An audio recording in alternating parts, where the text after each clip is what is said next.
ఈ పశ్చాత్తాపపడడం ద్వారా కాదు మనం రక్షించబడింది. పశ్చాత్తాపపడి విశ్వాసం ఉంచడం ద్వారా మనం రక్షించబడ్డాం. కొద్దిమంది ఏమనుకుంటారంటే కేవలం పాపాన్ని ద్వేషించడం ద్వారా మాత్రమే రక్షించబడతాం అనుకుంటారు. అంటే వాళ్ళు నీట్గా బ్రతుకుతారు. ఎట్లా? తాగరు, తినరు, ఒకప్పుడు అన్ని చేసేటోళ్ళు సడన్గా ఒక్కటిసారి మారిపోతారనమాట. తినరు, తాగరు, ఏం చేయరు, మంచిగా నీట్గా బ్రతుకుతుంటారు. ఎందుకంటే నేను మారు మనసు పొందాను బ్రదర్. ఏం పొందాడు? మనసు పొందాడు. కాబట్టి ఏం తినకుండా తాగకుండా నీట్గా బ్రతుకుతూ ఉంటాడు. కానీ అతనికి సిలువ గురించిన ఆలోచన ఉండదు. యేసు ప్రభు బలియాగం గురించిన ఆలోచన ఉండదు.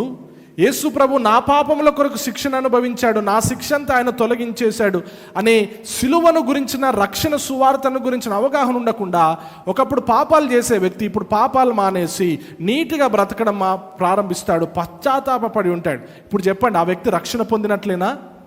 లేదు. నీట్గా బ్రతుకుతున్నాడు కదా, పరిశుద్ధంగా జీవిస్తున్నాడు కదా, ప్రయత్నం చేస్తున్నాడు కదా. అంటే మన ప్రయత్నాల ద్వారా కాదు, మన పరిశుద్ధత ద్వారా కాదు, మన నీతి ద్వారా కాదు మనం రక్షించబడేది. మనం పశ్చాత్తాపపడి పాపమును ద్వేషించి మనం చేయాల్సింది ఏంటంటే రక్షణ పొందడానికి యేసు ప్రభునందు విశ్వాసం ఉంచడం. మనల్ని రక్షించేది విశ్వాసం, మన పశ్చాత్తాపం కాదు. మనల్ని రక్షించేది యేసు ప్రభు యొక్క రక్తం, మన మారు మనస్సు కాదు. మారు మనస్సు పొందాలా? రక్షణ కొరకు పొందాలి అనగా పశ్చాత్తాపడాలా? పడాలి.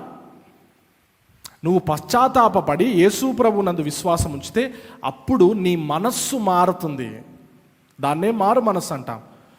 ఒకప్పుడు పాపాన్ని ప్రేమించిన నువ్వు ఇప్పుడు పాపాన్ని ద్వేషించడం ప్రారంభిస్తావు. ఒక యూటర్న్ జరుగుతుందన్నమాట నీ జీవితంలో. అయితే అది కేవలం రక్షణప్పుడు మాత్రమే జరిగేది కాదు. రక్షణ అంటే ఒకటేసారి జరిగేది, యేసు ప్రభునందు విశ్వాసం ఉంచడం ద్వారా జరుగుతుంది.